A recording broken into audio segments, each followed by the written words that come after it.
नमस्कार प्रेक्षकांनो, मालिकेच्या उद्याच्या भागामध्ये आपल्याला पाहायला मिळणार आहे की इकडे मोनिका आणि तिलोत्तमा या दोघींचंही बोलणं सुरू असतं. मोनिका म्हणत असते की वाई काळजी करू नका तुम्ही, म्हणजे तुम्हाला भैरवी काकूंनी सांगितले मान्य आहे मला, पण विचार करा ना, तिचं लग्न झालंय, तिचा मुलगा आहे, तर हे सगळं सोडून ती कशाला येईल इकडे. तेव्हा मात्र तिलोत्तमा म्हणत असते, पण अगं तिचं आणि तिच्या नवऱ्याचं पटत नसेल तर, त्यांच्यामध्ये काही प्रॉब्लेम असतील तर ती इकडे येऊ शकते ना, काहीतरी प्रॉब्लेम होऊ शकतो ना. तेव्हा मोनिका म्हणते की हे बघाई, तुम्हाला जर असं वाटत असेल ना तर तुम्ही काळजी करू नका. कसं आहे, मी आहे ना, मी डोळ्यात तेल घालून बारीक लक्ष ठेवेल या सगळ्यावरती, असं ती सांगत असते. तेव्हा मात्र तिलोत्तमा म्हणत असते की चालेल. त्यावरती तिलोत्तमाचं म्हणणं असतं की आता तू लक्ष ठेवायला तयार आहेस ना, तुला वाटतंय की नाही असं काही होणार नाहीये, तर ठीक आहे मग, असं म्हणत दोघींचंही बोलणं पूर्ण झालेलं असतं.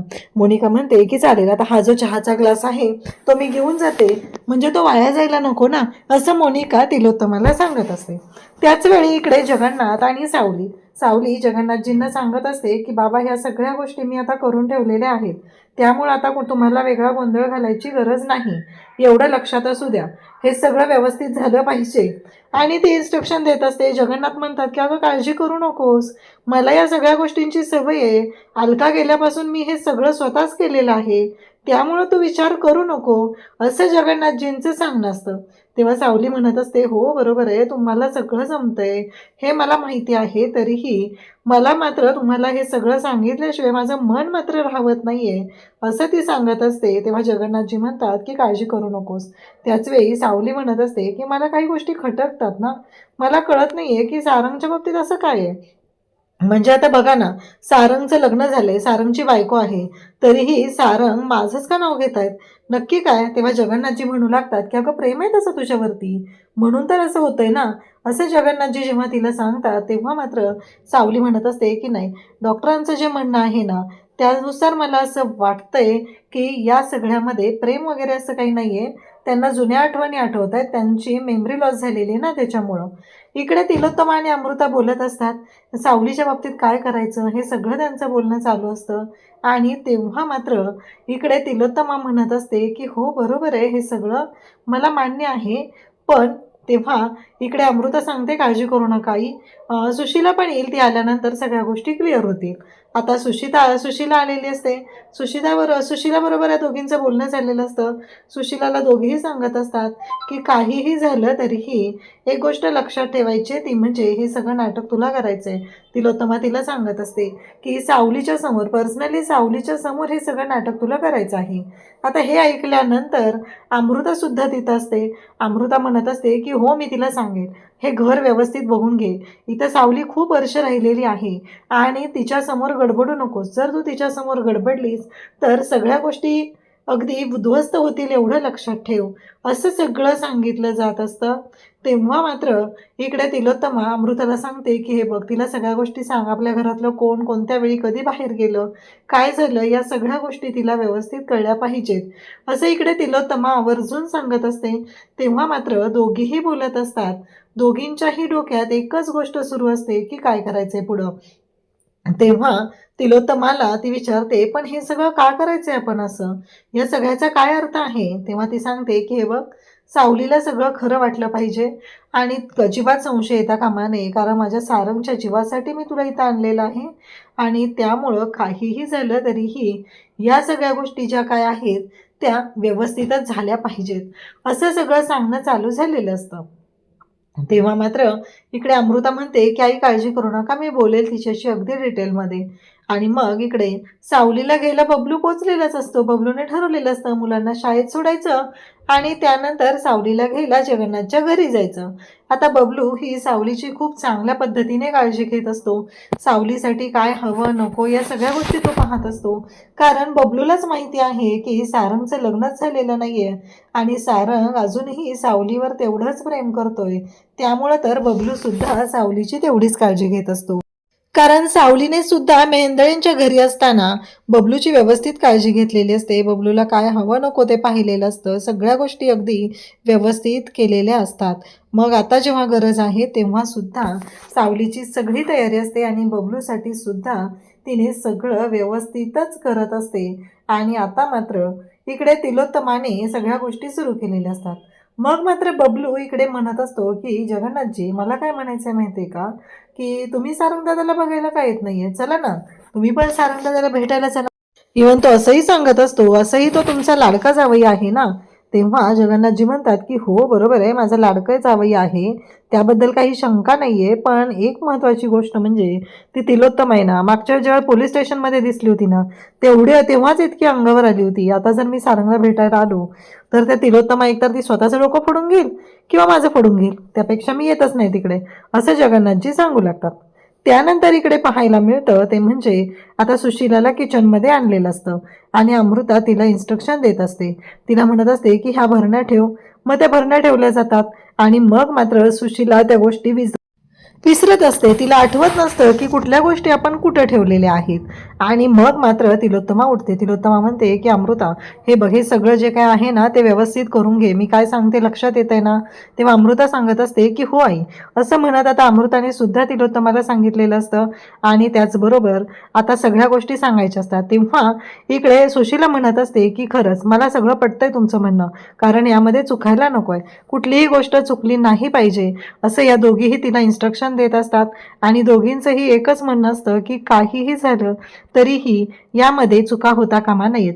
कारण ज्या पद्धतीने सावली या घरात राहिलेली आहे, सावलीने या घरासाठी जे काही केलेलं आहे त्यावरून हे सगळं क्लिअर होतं की सावलीला हे सगळं आठवतंय आणि तू सुद्धा हे गोष्ट मेंदूत ठेवायची आहे. ती म्हणत एकदा मी सारंग सरांना भेटू का. तेव्हा मात्र तिलोत्तमा म्हणते की नाही, आताच नाही भेटायचं. त्यावरती इकडे अमृता म्हणत असते पण काय. तेव्हा अमृताला आता तिलोत्तमा सांगू लागते की अगं तुझ्या लक्षात येत नाहीये का, कारण आत्ता जर का आपण तिला भेटायला दिलं तर काय प्रॉब्लेम होईल तुला कळतंय का, असं तिलोत्तमा सांगू लागते. त्यामुळं तिलोत्तमा इकडे तिला सांगत असते की नाही, अजिबात नाही. इकडे ओवी आणि अबीर दोघंही स्कूलमधून आलेले असतात आणि दोघंही बोलत असतात. तेव्हा दोघंही विचार करायला लागलेले आहेत, म्हणजे ज्या गोष्टी एवढ्या छोट्याशा मुलांना समजलेल्या आहेत त्या गोष्टी इकडे यांच्या कोणाच्या लक्षात आलेल्या नाहीत. तर या मुलांच्या डोक्यात विचार सुरू झालेत. अबीर म्हणतो की ओवी बघ ना, जरा लक्षात घेशील का, तुझे बाबा म्हणजे माझी आई आली आणि तुझी आई आलेली नाहीये, तुझे बाबा इथं आजारी आहेत तरीही तुझी आई त्यांना भेटायला आलेली नाहीये. दुसरी महत्त्वाची गोष्ट म्हणजे एक लक्षात ठेव, कारण तुझे बाबा जेव्हा जेव्हा नाव घेतात तेव्हा ते फक्त आणि फक्त माझ्या आईचं नाव घेतात. याचा काय संबंध आहे. माझी आई जेव्हा या घरात आली तेव्हा मला असं वाटलं की ती ह्या घरात याआधी राहून गेलेली आहे, या घराशी तिचा काहीतरी संबंध आहे. असे प्रश्न या अबीरच्या डोक्यात सुरू असतात. अबीरचं डोकं म्हणजे सुसाट चाललेलं असतं, कारण कोणी विचारही करू शकत नाहीये एवढ्या छोट्याशा मुलाच्या डोक्यातले विचार एवढे स्ट्रॉंग असते. त्यानंतर इकडे आपल्याला पाहायला मिळतं की सावलीने पेज बनवून आणलेली असते आणि सारंगला म्हणत असते की सारंग, तुम्ही पेज खाल का, मी तुमच्यासाठी पेज बनवून आणली. तेव्हा अमृतावहिनी त्याचबरोबर बबलू सगळेजण तिथं असतात. तेव्हा ते दोघंही म्हणू लागतात की बघ, ट्राय करून बघ, खाल्ली तर चांगलीच गोष्ट आहे ना, असं त्या दोघांचंही म्हणणं असतं. तेव्हा सावली आता सारंगला ती पेज खाऊ घालायला लागलेली असते आणि सारंगला ती म्हणत असते की हे घ्या सारंग, थोडंसं खाऊन बघा, तुम्हाला तेवढंच बरं वाटेल. आणि सारंग, तुम्हाला आठवतंय का, मागे काही दिवसांपूर्वी बघा आपण हे केलं होतं आणि तेव्हाही तुम्ही आजारी होता आणि मग मी अशीच पेज बनवली होती आणि तुम्हाला जबरदस्ती खाऊ घातली होती, तेव्हा तुम्हाला बरं वाटलं होतं, त्यामुळं आपण आत्ताही तसंच करूया, असं म्हणत सावली आता इकडे सारंगला पेज खाऊ घालत असते आणि त्याला म्हणत असते की हे घे. आणि सारंग सुद्धा आता ती पेज खायला सुरुवात करतो. त्याने तोंड उघडलेलं असतं, सावलीच्या सांगण्यावरून तोंड उघडलेलं असतं आणि या गोष्टीमुळं मात्र इकडे सावलीला सुद्धा बरं वाटलेलं असतं आणि सावली सुद्धा आता त्याच्याकडे पाहत असते. खरं तर सारंगमध्ये हा झालेली इम्प्रूव्हमेंट म्हणजे आता त्याचा हात उचलत आहे, अजून त्याने डोळे उघडलेले नाहीत, कारण बबलूचं असं म्हणणं आहे की सावली वहिनी, सारंगदादाने डोळे उघडले की तू निघून जाणार, हे त्याला माहिती आहे ना, म्हणून तर तो डोळे उघडत नाहीये. आता जेव्हा सावली वचन देईल सारंगला की मी तुम्हाला सोडून कधीच जाणार नाही, तेव्हा मात्र सारंग डोळे उघडणार, हे मात्र तेवढंच खरं आहे. इकडे आपल्याला पाहायला मिळतं ते म्हणजे आता सावली आणि सारंग दोघंही एकमेकांशी किती कनेक्टेड आहे. आता सारंग मरणाच्या दारात आहे, पण सावलीच्या स्पर्शाने, सावलीच्या बोलण्याने तो शुद्धीवरती येत आहे, त्याच्यामध्ये इम्प्रूव्हमेंट होत आहेत, कारण मेडिकल सायन्सने सुद्धा हात टेकलेले आहेत, पण सावलीच्या प्रयत्नांना यश उद्देश आहे. तेव्हा मात्र आता सुशीला रडतच तिथे येते. म्हणजे अगदी बरोबर जसं तिलोत्तमाने सांगितलेलं होतं तसंच आपल्या सरांची अवस्था अशी बघून नक्कीच तिला रडू कोसळेल आणि ते खरं असेल. कारण ती काही प्रोफेशनल ॲक्टर नाही आहे. जेव्हा ती सारंगच्या पुढे जाईल आणि रडायला सुरुवात करेल, आत्ता जर का तिला आपण आत पाठवलं तर ती तशी रडेल, पण जेव्हा सावलीच्या समोर ती तशी रडेल ना, तेव्हा त्याला खरा अर्थ आहे असं इकडे यांचं ठरलेलं असतं. आणि इकडे आता सुशीला रडत असते, अमृताच्या जवळ येते. अमृता वहिनी काय झालं हे सगळं? मी नाही बघू शकत आहे यांना अशा अवस्थेत. हे सगळं काय होऊन बसलंय? तेव्हा मात्र बबलू तिथे असतो आणि बबलू म्हणतो की वहिनी बघावं लागेल आपल्याला, कारण तुम्हाला बघावं लागेल, तुमचा नवरा आहे तो, असं काय करताय? असं म्हणत बबलू सुशीलाला बोलत असतो. तेव्हा मात्र सुशीला म्हणत असते, पण बबलू दादा हे सगळं काय झालंय? यांच्या बाबतीत हे असं का घडलं? काय अर्थ काय आहे या सगळ्याला? असं म्हणत सुशीला बोलत असते. तेव्हा मात्र सावली म्हणत असते की हो, पण मला तुम्हाला एक विचारायचं होतं. तेवढ्यातच सारंगच्या तोंडून सावली सावली हे नाव बाहेर पडतं. तेव्हा इकडे सावली म्हणते की मला काय म्हणायचं आहे माहिती आहे का, तुम्ही एकदा ट्राय करून बघा ना, खाऊ घालून बघा ना, म्हणजे तुमच्याकडून खाल्लं तर. मी पण त्यांना जुन्या आठवणी सांगितल्या आणि त्यांनी ते खाल्लंय, बोललेले आहेत ते, त्यामुळं तुम्ही सुद्धा तेच करून बघा, असं सावली सांगत असते. आणि तेव्हा सुशीला आता पाहतच राहते. त्यानंतर उद्याच्या भागात आपल्याला पाहायला मिळतं की भैरवी ही मोनिकाला भेटायला आलेली असते आणि मोनिकाला ती म्हणत असते की हे बघ मोनिका, कसं आहे माहिती आहे का, मला असं कळलं तिलोत्तमाकडून की या ओवीमुळे सावली आणि सारंग यांच्या भेटीगाठी झाल्या. पण आपण या भेटीगाठीमधून जे काही घडलंय ते पाहिलेलं आहे. पण जर का या ओवीला सावलीपासून तोडलं तर मग पुढे प्रश्नच उभा राहणार नाहीये, तर ते तोडायचं कसं हा प्लॅन ठरतो. आणि इकडे मोनिकाची जी मुलगी आहे शुभ्रा, ती एवढी आगावी आणि इतकी खोटारडी आहे, त्याला काही मापच नाहीये. तिने मात्र आता कांगावा करायला सुरुवात करते. तिने मात्र गोंधळ घालत असते की या अबीरने मला मारले, ओवीने मला मारले. त्याचवेळी तिथे मोनिका येते आणि मोनिका म्हणू लागते, काय चाललंय, कोणाची हिंमत झाली माझ्या मुलीच्या अंगावर हात उचलायची?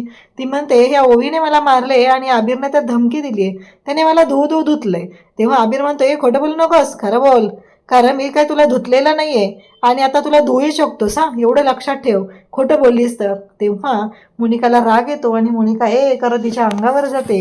आणि त्याचबरोबर इकडे सावली आणि आता सुशीला दोघीही तिथं आलेल्या आहेत आणि त्या दोघीजणी मोनिकाचं कसं थोबाड फोडतात हे आपल्याला पाहायला मिळणार आहे. अशाच अपडेटसाठी चॅनलशी कनेक्ट राहा. थँक्यू.